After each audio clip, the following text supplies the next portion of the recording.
Hello student, स्वागत है आपका अपने YouTube channel education for nation में। और आज की क्लास में हम लोग सीखने वाले हैं कि माइस्क्यूएल डेटाबेस के अंदर जो टेबल हम लोगों ने क्रिएट की थी कस्टमर नाम से, उसके अंदर अगर हमें कोई नया रिकॉर्ड इंसर्ट कराना है तो कैसे कराएंगे।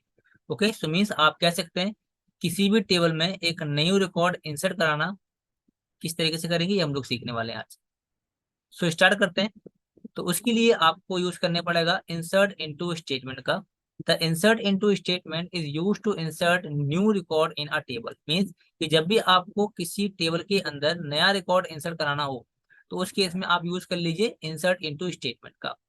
It is possible to write insert into statement in two ways. तो एसक्यूएल कहता है कि आप इंसर्ट इनटू स्टेटमेंट को दो तरीके से लिख सकते हैं। देखो, पहला तरीका आपका ये है, specify both columns names and values to be inserted. Means कि आप क्या करो कि जितने आपके नंबर ऑफ कॉलम्स हैं वो लिख लीजिए, एंड उस हर एक कॉलम्स में कौन सी वैल्यू आपको इंसर्ट करानी है वो लिख लीजिए। जैसे इंसर्ट इनटू टेबल का नेम, और जो जो आपकी कॉलम है, कॉलम 1, कॉलम 2, कॉलम 3, एंड उसके बाद आपको लिखना है values, and then value 1, value 2 and value 3। तो जब वैल्यू 1 होगी वो वैल्यू कॉलम 1 में जाएगी, वैल्यू 2 कॉलम 2 में जाएगी, एंड वैल्यू 3 आपकी कॉलम 3 में जाएगी। सेकंड तरीका आपका ये है कि if you are adding values for all columns of the table you do not need to specify the column name in SQL query. Means कि अगर आपको हर एक कॉलम के लिए वैल्यू इंसर्ट करानी है तो उस केस में आपको हर एक कॉलम को डिफाइन करने की आवश्यकता नहीं है। आप इस तरीके से वैल्यू को इंसर्ट करा सकते हैं हर एक फील्ड के लिए। कैसे? आपको बस इंसर्ट लिखना है इनटू टेबल का नेम, देन डायरेक्टली आपको वैल्यूज लिख के और हर एक फील्ड के लिए यहाँ पे आप वैल्यू को डिफाइन कर दीजिए। ठीक है, तो ये दो तरीके हैं वैल्यू को इंसर्ट कराने के। मैं दोनों के दोनों तरीके आपको प्रैक्टिकली करके दिखाता हूँ। चलते हैं अपने एसक्यूएल कमांड लाइन पे और वहाँ पे सीखते हैं। तो लास्ट क्लास में हम लोगों ने अपने टेबल को कर दिया था डिलीट। तो पहला काम हमारा ये बनेगा कि हम लोग एक नई टेबल बना लेते हैं यहाँ पे। तो हम एक टेबल बनाएंगे। टेबल रहेगी हमारी क्रिएट टेबल, कस्टमर टेबल बनाते हैं।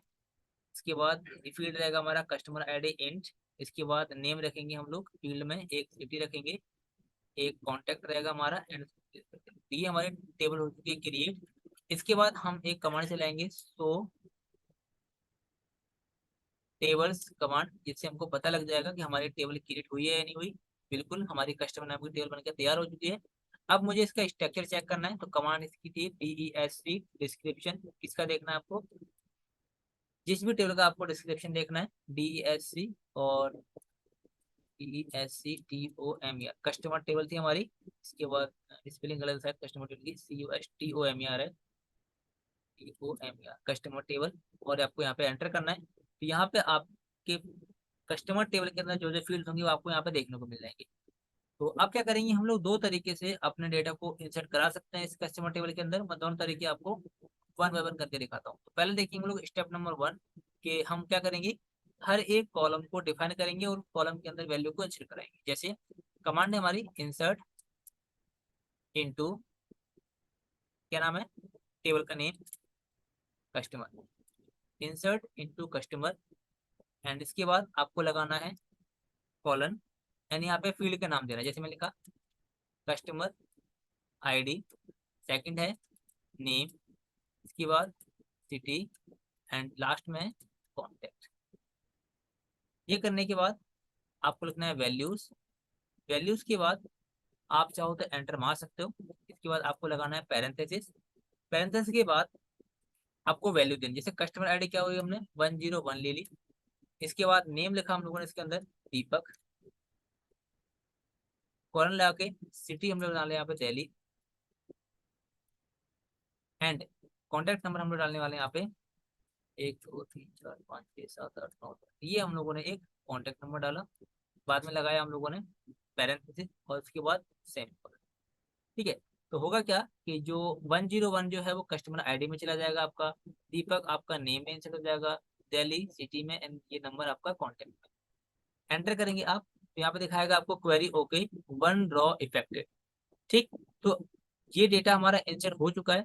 एक और तरीका है इसको इंसर्ट करने का, जैसे मुझे हर एक फील्ड के लिए वैल्यू डालनी है तो आपको यहाँ पे फील्ड या कॉलम डिफाइन करने की आवश्यकता नहीं पड़ेगी। तो कैसे करेंगे, देखो आपको लिखना है इंसर्ट इनटू कस्टमर का नेम, एंड इसके बाद आपको सीधे वैल्यू लिखनी है यहाँ पे। वैल्यूज एंड आप जो वैल्यू इंसर्ट करना चाहते हैं दे दी। जैसे मैंने कहा भाई 102, उसके बाद मैं नेम डाल दिया यहाँ पे अमित, यहाँ पे डाल दिया मैंने अमित। इसके बाद इसका डाल दिया मैंने नोएडा, नोएडा। एंड नंबर हम लोग डाल देते हैं यहाँ पे 1 2 3 4 3 4 5 6 7 8 9। ठीक है, इसके बाद लगाना सेमीकोलन और एंटर करना। ठीक, ये कमांड रहेगी हमारी इंसर्ट इनटू टेबल का नेम वैल्यूज और जितने भी फील्ड्स है, जैसे कि 101 किसकी 102 किसकी हो जाएगा कस्टमर आईडी के लिए, ये नेम हो जाएगा अमित नेम के लिए, नोएडा सिटी हो जाएगा हमारा, और ये लास्ट में जो नंबर है ये कॉन्टेक्ट। एंटर मारेंगे, यहाँ दिखाएगा क्वेरी ओके 1 रॉ इफेक्टिव।